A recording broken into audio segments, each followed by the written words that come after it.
Hello. It's 9:30 in the morning.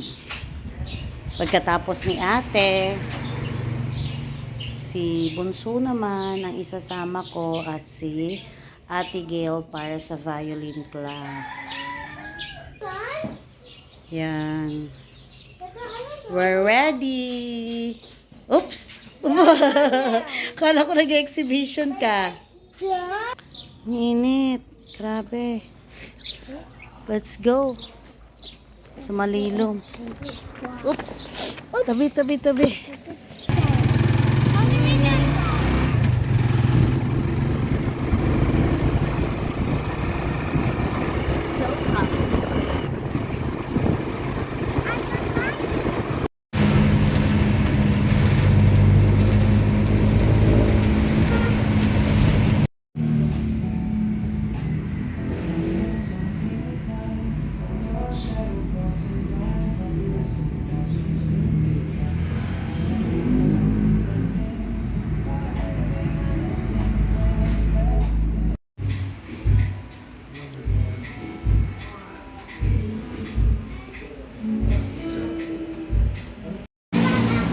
Time to go home.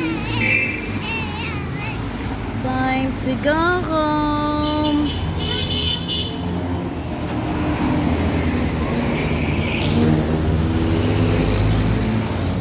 Naghintay pala yung jeep, hindi ba kami sasakay?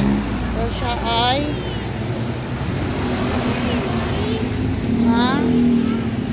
may jeep na.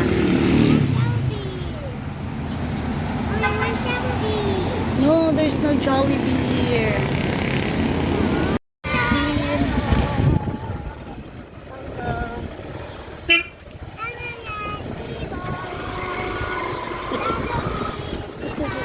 Oh, we're here.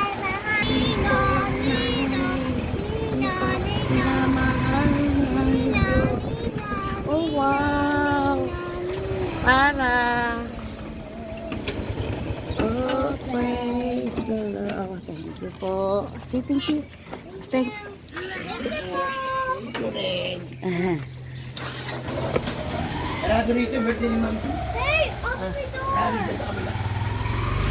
Say tao po. Ate po! Lulalat! Tao po. Lula! Lolo. Lala! Say, no, not lo. Say tao po. Tao po. Tao po. Say, kiss lolo.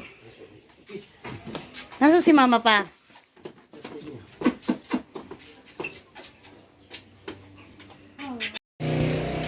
It's so dark outside. It's still dark.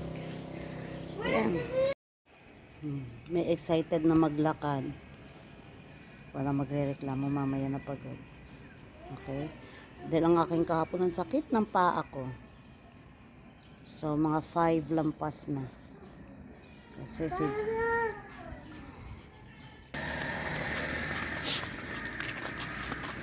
Free day! There's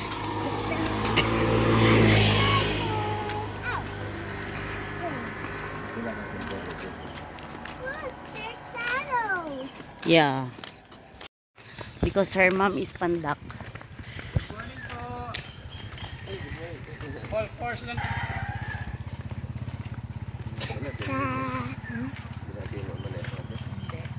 Kahapon. Kahapon kami. Full force nga naman. Hindi tayo pwedeng magdahan-dahan. Dahil hindi na yung exercise. Kailangan niya yung parang brisk walking. Kaya, yan. O yan ha, walang magre-reklamo mamaya. Mami, masakit ang paa ko. O, bagal ang dalawa. Ang bagal ni Ate Kin. Ay, ni Kin at ni Daddy. Binuhat na ni Daddy si Kin. Hindi na kaya. Pagod na si Kin.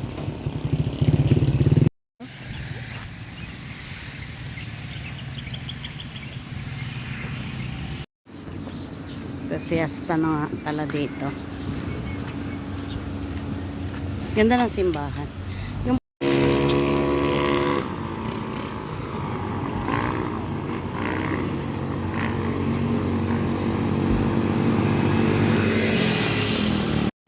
pauwi na. Nakaya namin pero sina Daddy at si Bunso ay hindi. So kami na lang ang dumiretso. At nakabili ako ng mais at pang-adobo. Pang-adobo na karne. So another day, another healthy walk for the day.